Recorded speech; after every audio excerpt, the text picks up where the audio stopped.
c'est un moment exceptionnel qui est dû à une collaboration, elle aussi exceptionnelle, de tous les acteurs publics.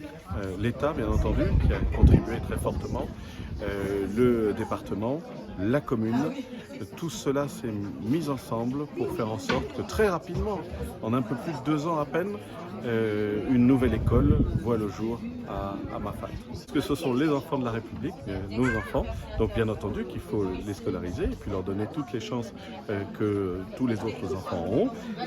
Comme il y a des difficultés supplémentaires, il faut aider un peu plus que dans d'autres territoires, ça me paraît tout à fait normal.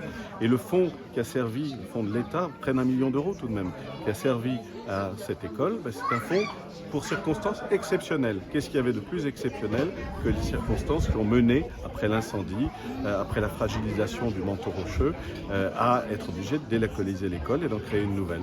C'est un projet exemplaire en tout point. D'abord, la construction est entièrement en bois. Et je précise, en bois usiné et traité à La Réunion. La construction est aussi faite par une PME réunionnaise qui a fait un travail absolument remarquable.